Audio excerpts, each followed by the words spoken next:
فرحان کے صوتی پیغام نے اس کی بنیادیں تک کھلا دی۔ جبران ان دنوں کالج کے ساتھ 3 روزہ تفریحی دورے پر شہر سے باہر گیا ہوا تھا، ورنہ وہ اپنی کیفیات اس سے پوشیدہ رکھ نہ پاتا۔ عثمان اس وقت مجسم وحشت بنا تانیہ کے کمرے میں جا پہنچا اور اب زید سے حساب کتاب چکتا کرنے اس کے پاس چلا آیا تھا۔ ایسے کیا دیکھ رہی ہے جیسے پہلے کبھی دیکھا ہی نہیں؟ ماں جبین نے شرمگی نگاہوں سے اسے دیکھ کر مسکراتے ہوئے کہا۔ اس روپ میں تو پہلی بار دیکھ رہا ہوں، مراد نے گہری نگاہوں سے اسے دیکھتے ہوئے جواب دیا۔ ماں جبین ہنسی نقصق سے تیار ہوئی تھی۔ چست کپڑوں میں اور تیز میک اپ کی وجہ سے اس کا روپ دو آشتہ ہو گیا تھا۔ ناشتہ لائی ہوں آپ کے لیے، جلدی سے آ جائیں ورنہ ٹھنڈا پڑ جائے گا۔ اس کے لہجے میں شیرینی اور ٹھہراؤ بڑی نرمی نے مراد کو ایک عجیب دلی سکون فراہم کر دیا۔ اس نے مسکرا کر اس بات میں ساری لا دیا۔ ماں جبی نے اپنے ساتھ لائی ڈسپوزیبل پلیٹ میں گوبھی پراٹھا اور ٹماٹر کی چٹنی نکال دی۔ اس کے بعد پراٹھے سے نوالا توڑ کر مراد کی جانب بڑھایا۔ مراد اس کی اداؤں پر ریشہ ہاتھ پہ ہو گیا۔ ماں جبین کے نازو انداز نے اسے باور کروا دیا تھا کہ وہ اسے تسخیر کر چکا ہے۔ کھانے کے دوران ہی وہ اس سے لگاوٹ بڑی باتیں کرتا رہا۔ تم بھی تو کھاؤ نا کچھ، مراد نے کہا۔ آپ نے کھا لیا تو سمجھ لے میرا پیٹ بھی بھر گیا، اس نے مزید لگاوٹ سے کہا۔ تھوڑی ہی دیر میں وہ 2 پراٹھے ختم کر چکا تھا۔ پسند آیا ناشتہ آپ کو؟ ماں جبین نے بڑی آس سے دریافت کیا۔ ہاں، لاجواب ٹیسٹ ہے، مراد نے اس کا ہاتھ تھاما اور اپنی عنایات کا خراج وصول کرنے کا آغاز کر دیا۔ ماں جبین کے ہونٹوں پر مسکراہٹ گہری ہو گئی۔ یہ تبدیلی بھی مراد کے لیے بہت خوش کن تھی۔ وہ چند لمحے مخمور نگاہوں سے دیکھتا رہا، پھر پوچھنے لگا، کیا سوچا ہے تم نے طلاق کے بارے میں؟ ہو سکتا ہے اس کی نوبت ہی نہ آئے۔ ماں جبین نے مانی انداز سے کہا۔ کیا مطلب ہے تمہارا؟ مراد چونک کر سیدھا ہوا۔ اگلے ہی پل زمین و آسمان تہ و بالا ہوتے ہوئے محسوس ہونے لگے۔ اسے یکدم شدید چکر آیا۔ مراد نے خود کو سنبھالنے کی کوشش کی لیکن چکر بڑھتے ہی جا رہے تھے۔ کچھ ہی دیر میں اس کے ہاتھ پاؤں بے جان ہونے لگے، پسینہ دانوں کی صورت میں بدر اور بہنے لگا۔ کہتے ہیں کم گوئی بہت مفید ہوا کرتی ہے، میں نے آزما بھی لیا۔ ماں جبین کے تیور یکدم بدل گئے، اس کی آنکھوں میں عجیب سی تپش دکھائی دینے لگی۔ مراد اس تبدیلی کو فی الوقت کوئی بھی مفہوم پہنانے سے قاصر رہا۔ میں نے تمہیں سب کچھ بتا دیا، لیکن یہ تو بتایا ہی نہیں کہ میں ایک اسپتال میں نرس کے طور پر بھی کام کر چکی ہوں۔ وہاں تمہاری جیسے گرد سے پالا پڑنے پر وہ نوکری چھوڑنی پڑی۔ مجھے بہت سی دواؤں کے بارے میں کسی عام انسان کی نسبت بہت زیادہ معلومات ہے۔ ابھی جو پراٹھے تم نے مزے سے کھائے ہیں ان میں ایک مخصوص دوا شامل کی تھی میں نے۔ اس دوا کے رد عمل میں تم کئی گھنٹوں تک یوں ہی نکاٹ اور اعصابی انتشار محسوس کرتے رہو گے۔ ماں جبین نے اتنا کہہ کر توقف کیا اور پھنکارتے ہوئے بولی، اب تم یہ سوچ رہے ہوگے کہ میں تمہارے ساتھ یہ سب کچھ کیوں کر رہی ہوں؟ تو اس کے ذمہ دار بھی تم خود ہو۔ تم ایک نہایت خود غرض، بے حس، بے ہمت انسان ہو۔ مکاری اور موقع پرستی تمہاری رگ رگ میں وسیع ہے۔ تم نے کیا سمجھا تھا کہ ہر عورت برائے فروخت ہوتی ہے؟ تم کوئی بھی چارہ ڈالو گے اور میں تمہاری ڈگڈگی پر رقص کرنے چلی آؤں گی۔ تم نے میری مجبوریوں کا فائدہ اٹھایا، چلو وہاں تک تو قابل برداشت تھا، لیکن تم نے یہ کیسے سوچ لیا کہ میں اپنے بچوں کو چھوڑ کر تمہارے پاس چلی آؤں گی؟ کیسے سوچ لیا تم نے؟ تمہارا چارہ نگل کر میں اپنی ممتا قربان کر دوں گی؟ بس اسی روز میں نے تہیہ کر لیا کہ تمہیں عبرت کا نشان بنا دوں گی۔ ماں جبین اتنا کہہ کر خاموش ہوئی۔ مراد نے کچھ کہنے کی کوشش کی لیکن وہ ہام کیا۔ اس کی کیفیات سے محظوظ ہوتی ماں جبین نے اپنا سلسلہ کلام جاری رکھتے ہوئے ذات خون لہجے میں کہا، میرا پلان پہلے کچھ اور تھا۔ تمہیں تو شاید اندازہ ہی نہیں تھا کہ میں نے تمہاری بیوی کو بھیجنے کے لیے ایک ریکارڈنگ بھی تیار کر لی ہے، لیکن پھر یہ پلان خود ہی کینسل کر دیا۔ تمہاری بیوی اور بچے کچھ عرصہ خفا ہو جاتے اور لڑائی جھگڑا کر لیتے۔ اس دوران تم مجھے قصوروار ٹھہراتے کہ تمہاری پوزیشن سے فائدہ اٹھانے کے لیے میں نے تمہیں بہکایا ہے، ورنہ تم تو نہایت سطح ثابت تھے۔ میرا کریکٹر ہی خراب کر دیا تھا۔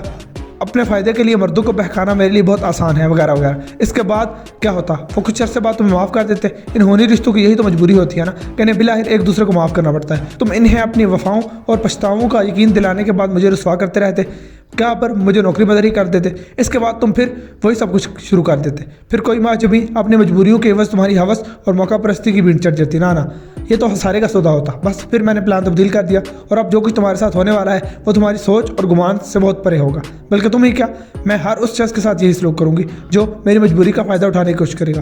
ہوس پرستی کا عذاب ہر بار عورت ہی کیوں سہی، کچھ تم لوگ بھی تو سو۔ ماں جبین نے نفرت سے اس کی جانب دیکھا اور اپنے بیگ سے چند مخصوص اوزار نکال کر اس کے وجود پر نہایت ماہرانہ انداز میں نشتر زنی شروع کر دی۔ مراد نے ملتجی نگاہوں سے اس کی جانب دیکھتے ہوئے اپنے لرزیدہ ہاتھ جوڑ دیے۔ ماں جبین نے نفرت سے وہ ہاتھ جھٹکے اور اس پر قیامت ڈال دی۔ وہ سب کچھ اتنی مہارت اور تیزی سے ہوا کہ مراد کے نڈال وجود کو مزاحمت کا موقع ہی نہ مل سکا۔ وہ محض بے بسی اور اذیت سے بل کھا کر رہ گیا۔ ماں جبین کے ہاتھ نہایت ماہرانہ انداز میں حرکت کر رہے تھے۔ اس نے سرحد سے محسوس مرہم پٹی بھی کر دی۔ مراد اذیت سے اپنا سر دائیں بائیں پٹکتا رہا۔ اس کی آنکھوں سے آنسوؤں کی باڑھ جاری ہو گئی۔ ماں جبین نے اس کا موبائل فون نکال کر اپنا نمبر، فون کالز اور چیٹنگ ریکارڈ حذف کیا اور سودگی سے کہنے لگی، میں نے اپنی کہیں اور موجودگی کے گواہ کا بندوبست کیا ہوا ہے۔ تم فکر نہ کرو، تمہارا وہ دوست یہاں آ ہی جائے گا، پھر تمہاری سالت کے بعد اسپتال لے جائے گا، مرو گے نہیں تم۔ بہرحال آج کے بعد بس اس سختی زندگی گزارو گے اور اس محرومی کے بعد اپنے بیوی بچوں سے کبھی نظر ملانے کے قابل نہیں رہو گے۔ اس کے بعد ماں جبین نے ہر ممکنہ مقام سے اپنی انگلیوں کے نشانات مٹائے اور اطمینان کر کے واپس روانہ ہوگی۔ اب مراد اپنی تنہائی احساس اذیت کے ہمراہ دل و دماغ میں برپا جنگ سے نبرد آزما تھا۔ وہ اس حالت میں تانیہ اور بچوں کا سامنا کیسے کرتا؟ وہ اسے قبول کر لیں گے یا نہیں؟ اس کی نظروں میں دھتکار اور حقارت کیوں کر برداشت ہو پائے گی؟ اس دائمی روگ کے بعد تانیہ سے وہ اپنا رشتہ کیسے متوازن رکھ سکے گا؟ اس اذیت کی ہولناکی میں مزید اضافہ اس وقت ہوا جب دل و دماغ نے سودوزیوں کا حساب شروع کر دیا۔ وہ اپنے گھر اور ملازمت کے معاملات میں بے حد مطمئن تھا۔ تانیہ کی عجلت پسندی، ہمہ وقت سر پر سوار رہنے کی عادت اور دوست جماعتیں رہنے میں بھی اس نے محبت اور تکریم ہی تو تھی۔ وہ اپنی سلطنت کا بادشاہ تھا۔ اس کی یہ غلطی اسے کس شرمناک موڑ پر لے آئی۔ مہاجبین کی زندگی میں آمد اس کی اپنی کمزوری ہی تو تھی۔ وہ تانیہ کو پیار اور متانت سے سمجھا کر بھی تو عادتیں بدلوا سکتا تھا۔ وہ جیسی بھی تھی اس کی بیوی تھی، بلا شبہ اس سے بہت محبت کرتی تھی۔ اس کی کوتاہیوں نے اس کی زندگی کا مفہوم ہی بدل دیا تھا۔ اب مزید زندگی شرمندگی اور آزر کے سوا اور کیا تھی؟ سودوزیاں کے کھیل میں صرف زیاں ہی اس کا نصیب ٹھہرا تھا۔ مراد کے شکستہ ذہن پر ایک نئی سوچ دستک دینے لگی۔ کتنے بجے بلایا ہے بھائی اس حسینہ دل نواز کو؟ فرحان نے زیاد سے پوچھا۔ وہ کچھ دیر پہلے یہاں پہنچا تھا، 10-11 بجے تک آ جائے گی شاید، وہ بے نیازی سے بولا۔ چل پھر اچھا سا ناشتہ تو کرا، اس کے بعد کیمرے فکس کرتا ہوں۔ فرحان نے صوفے پر قدرے نیم دراز ہوتے ہوئے کہا۔ کرا دیتا ہوں بھائی، وہ بھی باقیوں نے بھی آنا ہے۔ میسی سین کر لی ہے لیکن کوئی جواب نہیں دیا کسی نے۔ زید نے دریافت کیا۔ آ جائے گا، جواب بھی آ جائے گا، اتنا مجھے یقین ہے کہ یہ چانس مس کوئی نہیں کرے گا۔ علی تو بالکل بھی نہیں۔ فرحان نے ایک بار پھر موبائل پر تانیہ کی تصاویر ندیدے پان سے دیکھنی شروع کر دی۔ اسی اسنا میں دروازے پر گھنٹی بجی۔ زید نے غسل بندی سے اٹھ کر دروازہ کھولا اور عثمان کو لیے اندر چلایا۔ دیکھا، میں نے کہا نا، علی یہ چانس کبھی مس نہیں کرے گا۔ فرحان نے محظوظ ہو کر زید کو مخاطب کیا جو دوبارہ صوفے پر نشست سنبھال چکا تھا۔ اسی اسنا میں عثمان کی نظر فرحان کے موبائل فون پر پڑی۔ اس کا وجود بیانک تلاطم کی ذات میں آ گیا۔ کیا بات ہے، طبیعت تو ٹھیک ہے نا تیری؟ زید نے اس کے چہرے کا بغور جائزہ لیا۔ ہاں ٹھیک ہوں، اس کی آواز پھنسی ہوئی تھی۔ اچھا تو چل، بیٹھنے سے پہلے مجھے فریج سے پانی کی ایک بوتل تو نکال دے۔ زید نے غسل بندی سے عقبی سمت رکھ کے فریج کی طرف اشارہ کیا۔ عثمان نے اس بات میں ساری لا دیا، اسے ایسے ہی کسی موقع کی تلاش تھی۔ ناشتہ واشتہ بعد میں کرتے رہیں گے، پہلے کیمرے سیٹ کر جلدی، اس نے زید کو کہتے سنا۔ فریج کی جانب بڑھتے قدم پہلے ساکت ہوئے، پھر ان دونوں کی جانب مڑ گئے۔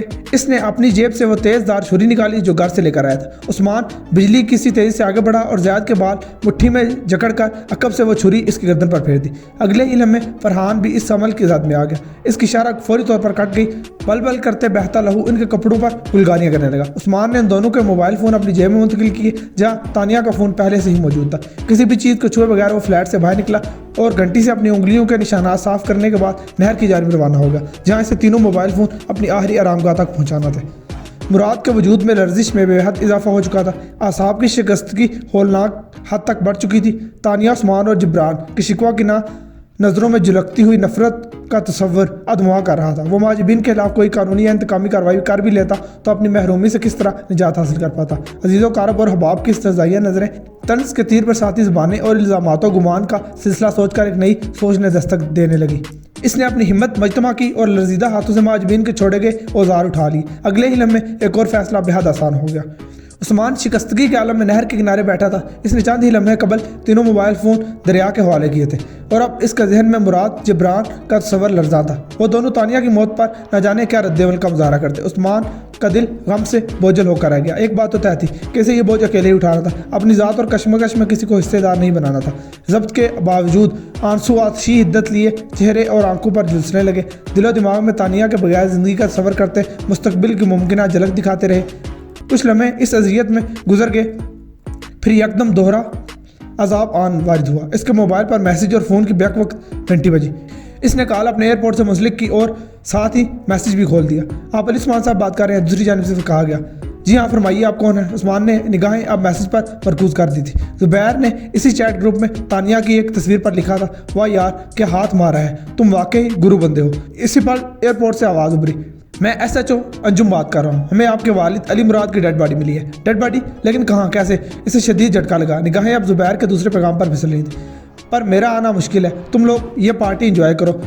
میں نے تصاویر سیو کر کے جوانی اور شیری کو بھی فارورڈ کر رکھی ہیں، اگلی پارٹی ہمارے لیے رکھ لینا۔ وہ چمن باغ کے ایک فلیٹ میں موجود تھی، وہاں ان کے ساتھ کوئی خاتون بھی تھی۔ ایس ایچ او کی آواز آئی، وہ اس پارٹی کے لیے بہت بے چین ہے۔ زبیر کے اس پیغام نے پردہ بصارت بری طرح گائل کر دیا۔ تو کیا انہیں قتل؟